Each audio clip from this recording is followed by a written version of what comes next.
रानीगंज नाम का एक गांव था, जहां पर सुरेश नाम का एक व्यक्ति अपने माता पिता के साथ रहा करता था। सुरेश को पानी पूरी खाना बहुत पसंद था। सुरेश और गांव के काफी लोगों को दूसरे गांव जाना पड़ता था।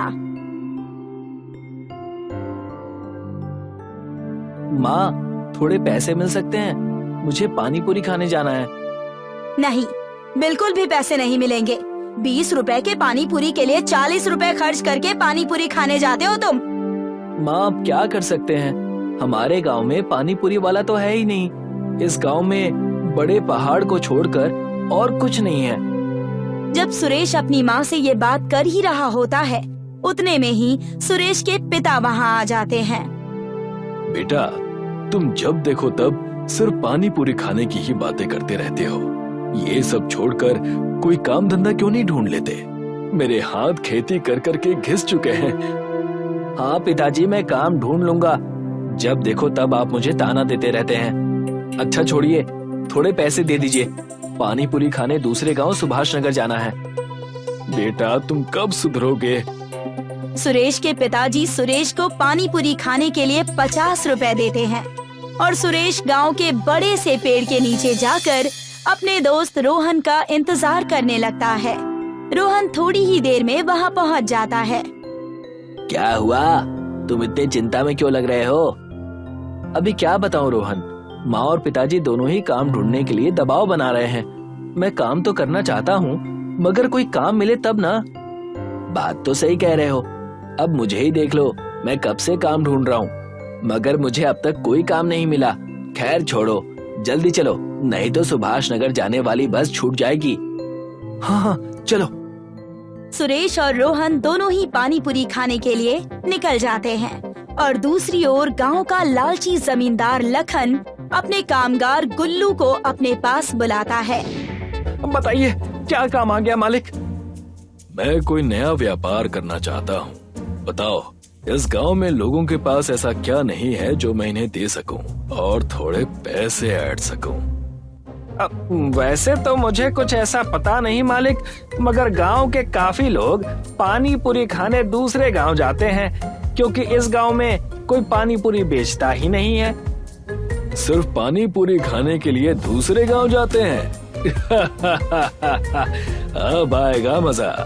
जाओ गुल्लू, और पानी पूरी का ठेला तैयार करो और पानी पूरी बेचना शुरू कर दो। और हाँ, ध्यान रहे, पानी पूरी 50 रुपए के नीचे मत बेचना। समझ आई बात? मगर पानी पूरी तो दूसरे गांव में 20 रुपए की मिलती है मालिक। हाँ, मगर हम 50 में ही बेचेंगे। अब ज्यादा सवाल मत पूछो और जाओ, जाकर तैयारी करो। गुल्लू पानी पूरी बेचने की तैयारी में लग जाता है। सुरेश और रोहन पानी पूरी खाकर अपने गांव लौट आते हैं। मुझे विश्वास नहीं होता कि हम सिर्फ पानी पूरी खाने के लिए इतनी दूर जाते हैं, मगर पानी पूरी खाकर सारी थकान एक बार में निकल जाती है। बात तो तुम सही कह रहे हो।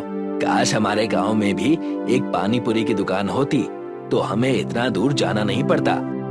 सुरेश और रोहन दोनों ही अपने अपने घर चले जाते हैं और गुल्लू जमींदार की पानी पूरी के ठेले का पूरा इंतजाम कर लेता है। अगला दिन होता है और रोहन और सुरेश एक बार फिर से उसी पेड़ के नीचे मिलते हैं। और रोहन, चल फिर से पानी पूरी खाने चलते हैं। हाँ हाँ चलो, नेकी और पूछ पूछ। जैसे ही वो दोनों पानी पूरी खाने जा रहे होते हैं, उन्हें एक ठेले के पास बहुत सारी भीड़ नजर आती है।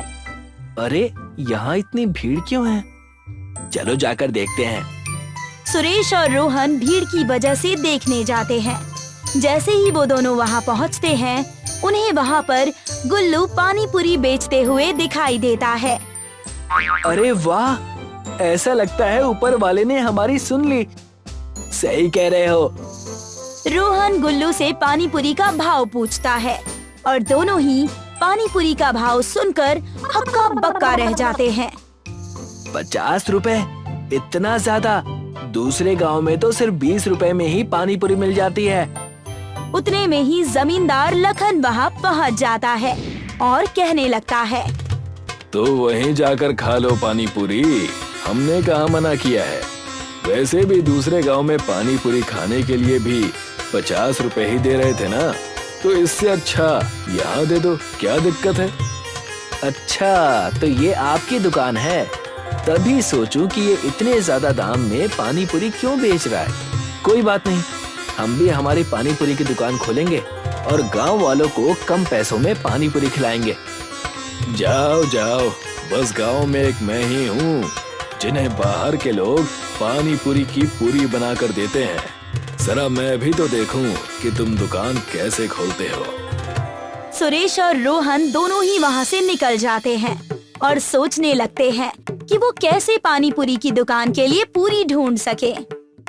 तुमने जोश जोश में कह तो दिया, मगर हम पूरी का जुगाड़ करेंगे कैसे?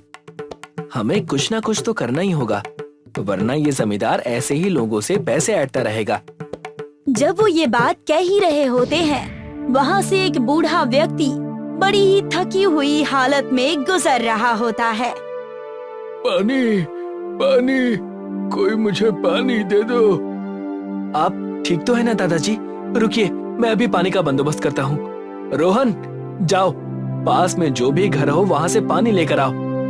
अभी लेकर आता हूँ। रोहन भागकर जाकर पास वाले घर से पानी लेकर आता है और उस बूढ़े व्यक्ति को पानी पीने के लिए देता है और उनसे पूछता है कि वो इतने थक हार कर कहाँ से आ रहे हैं। बेटा, मैं गांव के पहाड़ की चोटी चढ़कर आ रहा हूँ। वहाँ पर खास तरह की जड़ी बूटियाँ और खेत में बोने वाले बीज हैं। अगर आज तुम दोनों मुझे पानी ना पिलाते तो शायद आज मैं जिंदा ना बचता। वो बूढ़ा व्यक्ति इतना कहने के बाद अपने झोले में हाथ डालकर सुरेश और रोहन को वो जादुई बीज देता है और कहता है, जब भी तुम इन बीज को अपने खेत में बोओगे, तब तुम्हें 5 बार उस वस्तु का नाम लेना होगा जिसे तुम अपने खेत में उगाना चाहते हो, और अगले दिन वो उग जाएगा। बूढ़ा व्यक्ति इतना कहकर अपने रास्ते चला गया और सुरेश और रोहन उस जादुई बीज को अपने घर लेकर चले जाते हैं। चलो आज ही जाकर इस बीज को मेरे पिताजी के खेत में गाड़ देते हैं और देखते हैं कि ये सच में जादुई है या नहीं। सही कह रहे हो, अगर ये काम कर गया ना तो हमारी पूरी समस्या खत्म हो जाएगी। सुरेश और रोहन दोनों ही उस बीज को लेकर खेत में जाते हैं और 5 बार पानी पूरी का नाम लेकर उस बीज को खेत में बो देते हैं। अगली ही सुबह खेत में पूरी उग जाती है और सुरेश और रोहन दोनों ही अपनी पानी पूरी का ठेला डाल देते हैं और सिर्फ 20 रुपए में पानी पूरी बेचना शुरू कर देते हैं। अरे, ये तो बड़ी अच्छी दुकान दिख रही है।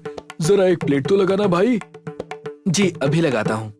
सुरेश अपने ग्राहक को पानी पूरी खिलाता है। मैंने आज से पहले कभी भी इतनी अच्छी पानी पूरी नहीं खाई।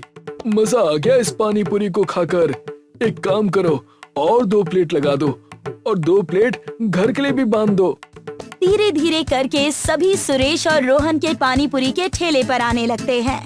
जब भी पूरी कम पड़ जाती है, पानी पूरी की खेती से पूरी लेकर आ जाता है। गांव वालों ने जमींदार के पानी पूरी के ठेले में से पानी पूरी खाना बंद कर दिया था। ये देखकर जमींदार आग बबूला हो जाता है और अपने कामगार गुल्लू से कहता है, गुल्लू, क्या हुआ? पानी पूरी का धंधा चल क्यों नहीं रहा? मालिक, वो पानी पूरी को 20 रुपए में बेच रहा है और हम 50 रुपए में, और मैंने तो सुना है कि उसकी पानी पूरी काफी स्वादिष्ट है। हमें कुछ ना कुछ तो करना पड़ेगा, नहीं तो सारा धंधा चौपट हो जाएगा। मेरे पास एक तरकीब है। अब कैसी तरकीब मालिक? जैसा मैं कहूँ बस वैसा करना गुल्लू। चलो मेरे साथ। जैसे ही रात होती है, जमींदार और गुल्लू दोनों ही रात के अंधेरे में आकर सुरेश और रोहन के ठेले में आग लगा देते हैं। बहुत पानी पूरी बेचने का शौक था ना, अब बेचते रहना पानी पूरी। अगले दिन जब सुरेश और रोहन अपनी पानी पूरी बेचने आते हैं, तब वो देखते हैं कि उनका ठेला तो पूरी तरीके से जला हुआ है। ये किसने किया? भला ऐसा कोई क्यों करेगा? ये पक्का उस जमींदार का काम होगा। हमारी दुकान की वजह से उसकी पानी पूरी की दुकान नहीं चल रही होगी और वो लोगों से पैसे नहीं ऐंठ पा रहा होगा। मगर मैं हार नहीं मानूंगा। हम फिर से एक ठेला लगाएंगे। सुरेश और रोहन फिर से ठेला बनाते हैं और अपनी पानी पूरी एक बार फिर से गांव में बेचना शुरू करते हैं। और ये बात गुल्लू जाकर अपने मालिक जमींदार लखन को बताता है। क्या उन्होंने फिर से अपना ठेला लगा लिया? जी मालिक, इनके ठेले पर आग लगाने का कोई फायदा नहीं हुआ। तो हम सीधा जड़ पर हमला करेंगे। मैंने सुना है कि सुरेश के पिता के पास एक खेत है जहां पर ये दोनों जादुई पानी पूरी की खेती करते हैं। ये तो मैंने भी सुना है, मगर आप करने क्या वाले हैं? चल जाएगा, सब पता चल जाएगा। बस तुम मेरे साथ चलो। जैसे ही रात होती है, जमींदार और गुल्लू दोनों ही पानी पूरी की खेत में आ जाते हैं। तो ये है इनकी पानी पूरी की पूरी का राज। आज सब खत्म कर दूंगा। ना रहेगा बांस और ना बचेगी बांसुरी। जैसे ही जमींदार खेत में आग लगाने वाला होता है, उतने में ही खेत के बाजू में गड़े पेड़ की जड़ें उन्हें जकड़ लेती हैं। मालिक, आप बचाइए! मालिक, आप बचाइए! अरे मैं खुद जकड़ा गया हूँ। पूरी रात जमींदार और गुल्लू फंसे होते हैं। अगले दिन जब सुरेश और रोहन पूरी की खेती करने आते हैं, तभी वो जमींदार लखन और गुल्लू को जकड़ा हुआ देखते हैं। मुझे माफ कर दो सुरेश और रोहन। मैं तुम्हारी खेती जलाने के लिए आया था, मगर यहाँ के झाड़ों ने हमें जकड़ लिया। मैं तुम दोनों को आश्वासन देता हूँ कि मैं अपने सारे गलत काम छोड़ दूंगा और पानी पूरी भी 20 रुपए में बेचना शुरू कर दूंगा। ये झाड़ इन खेतों की रक्षा करते हैं। आपको अपनी गलती का पछतावा है। हमारे लिए बस इतना ही काफी है। जैसे ही सुरेश और रोहन जमींदार और गुल्लू को माफ कर देते हैं, वैसे ही पेड़ उन्हें छोड़ देते हैं। चक्रधरपुर का राजेंद्र बाजार खाने पीने के सामान के लिए मशहूर था। वहाँ पर तरह तरह के खाने का सामान मिलता था और दूर दूर से लोग खाने आते थे। इसी में एक दीपक पानी पूरी नाम का ठेला था। उसकी पानी पूरी पूरे शहर में मशहूर थी। अरे भैया, एक पानी पूरी लगा दो। हाँ, जी भैया, अब ही लगाते हैं। एक बार दीपक की पानी पूरी खाओगे कभी भूल नहीं पाओगे और बार बार यहाँ ही आओगे। ये दीपक का वादा है आपसे। दीपक के ही बगल में सुरेश के फल की दुकान थी। दीपक और सुरेश अच्छे दोस्त थे। उन दोनों की दुकान के सामने विनोद के फायर पान की दुकान थी। दीपक और सुरेश की अच्छी बनती थी, पर दोनों की ही विनोद से अच्छी नहीं बनती थी। सुरेश अपने फल की दुकान बंद कर रहा होता है। अरे दीपक, चल भाई, 10 बज रहे हैं। दुकान बंद करने का समय हो गया भाई। हाँ हाँ, बस बंद ही करने वाला हूँ। क्या तुझे पता है कि विनोद की दुकान 2 दिन से क्यों नहीं खुली रही? अरे मुझे क्या शौक है कि मैं विनोद के बारे में पता करता रहूं? हाँ, गया होगा कहीं शिमला मनाली घूमने। फेसबुक पर उसकी पोस्ट नहीं देखता। अपनी दुकान का भी वो बहुत अच्छा प्रचार कर लेता है और यूट्यूब से भी उसे पैसे मिलते हैं। उसका फायर पान तो पूरे देश में मशहूर है, पता ही होगा तुझे। हाँ भाई, ये तो सही बात है। हम तो ऐसा कर भी नहीं सकते। हमारी तरह फल वाले तो देश में लाखों हैं। इसकी दुकान कुछ अलग है, इसीलिए मशहूर है। अरे चल छोड़ भाई, घर चलते हैं, चल। सुरेश और दीपक साथ में घर के लिए निकल जाते हैं। अगला दिन होता है। सुरेश दीपक को फोन करता है। हाँ हेलो दीपक, अरे तुझे मेरी आवाज आ रही है? हाँ भाई बोल, मैं बोल रहा हूँ। क्या हुआ, तू इतना घबराया क्यों लग रहा है? अरे दीपक, जल्दी से न्यूज़ खोल कर देख। अरे भाई, हम बर्बाद हो चुके हैं। क्या बोल रहा है तू? अरे रुक, मैं देखता हूँ। दीपक न्यूज चैनल खोलता है। आज की ब्रेकिंग न्यूज, चक्रधरपुर के राजेंद्र मार्केट में हुआ बड़ा हादसा। लगी भयानक आग, 75 दुकानें जलकर हुई खाक, 12 की मौत और 25 घायल। फायर पान की दुकान में शॉर्ट सर्किट होने से हुआ हादसा। फायर पान की दुकान के मालिक विनोद की हुई घटना स्थल पर मृत्यु और आसपास की दुकानें भी बर्बाद हो गई। ये सुनते ही दीपक के पैरों के नीचे से जमीन खिसक जाती है। उसे कुछ भी समझ नहीं आता। 2 मिनट के लिए उसका दिमाग काम करना बंद कर देता है। वो सिर पकड़कर जमीन पर बैठ जाता है। तभी उसके दरवाजे पर दस्तक होती है। वो जाकर गेट खोलता है तो देखता है कि सुरेश खड़ा होता है। उसकी आंखें भी लाल होती है और वो गहरी चिंता में लगता है। अरे सुरेश, अरे ये क्या हो गया भाई? अरे हम तो बर्बाद हो गए।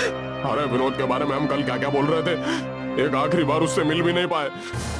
दीपक और सुरेश एक दूसरे को पकड़कर रोने लगते हैं। फिर कुछ देर बाद दोनों शांत होते हैं। अरे चल यार, अब रोने से कुछ नहीं होने वाला। चल कर दुकान की हालत देख कर आते हैं। हाँ चल चल चल, अब जो हो गया उसको बदला तो जा नहीं सकता। सुरेश और दीपक साथ में राजेंद्र मार्केट जाते हैं। वहाँ पर अपने साथी दुकानदार से भी मिलते हैं जिनकी दुकानें जल चुकी होती हैं। अरे अब हमें फिर से नए सिरे से दुकान शुरू करनी पड़ेगी। हम जिस हालत पर थे उस पर पहुंचने में हमें महीनों लग जाएंगे। अरे भगवान करे जिनके साथ ये अनहोनी हुई है उन्हें और उनके परिवार को वो शक्ति मिले। भगवान उन्हें शक्ति और बुद्धि प्रदान करे कि वो फिर से हिम्मत कर पाए। दीपक और सुरेश अपनी दुकान फिर से बनाने में लग जाते हैं। उनके सामने ही विनोद की दुकान जली पड़ी होती है। विनोद के परिवार वाले एक बार उनकी दुकान को देखने आते हैं और उसकी पत्नी बहुत रो रही होती है। ये सब देखकर दीपक और सुरेश को बहुत बुरा लगता है।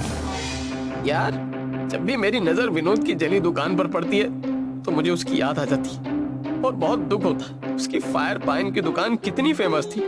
वो पहला था जिसने ये फायर पान शुरू किया था। हमें उसकी याद में कुछ करना चाहिए। अरे लेकिन हम उसके लिए क्या कर सकते हैं? दीपक और सुरेश की दुकान धीरे धीरे लाइन पर आने लगती है। दीपक और सुरेश रोज विनोद की दुकान देखते हैं और उन्हें बहुत दुख होता है।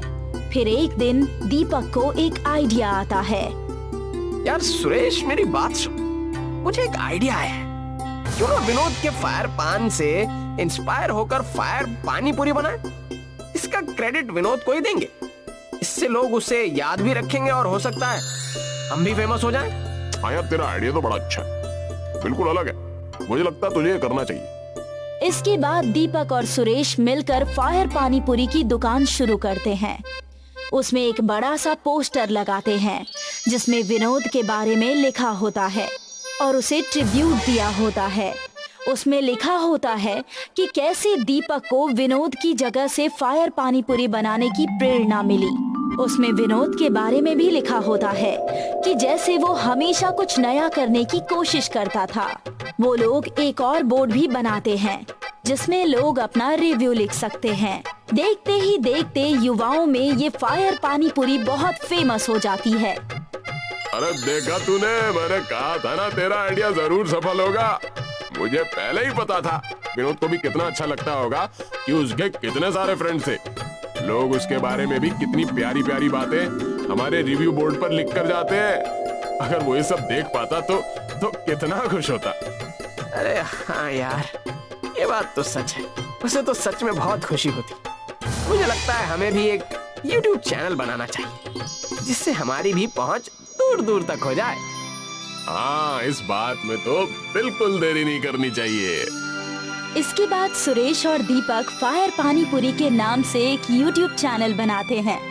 वो वहाँ पर फायर पानी पूरी की रेसिपी और उसे खाने का अंदाज शेयर करते हैं। उस पर बहुत व्यूज आते हैं और देखते ही देखते उसके सब्सक्राइबर्स बढ़ ही जाते हैं। इससे जो भी कमाई होती है वो दोनों आपस में बांट लेते हैं और फिर दोनों फेमस हो जाते हैं और उनकी फायर पानी पूरी पूरे देश में मशहूर हो जाती है और बहुत से अलग अलग जगह पर बिकने लगती है।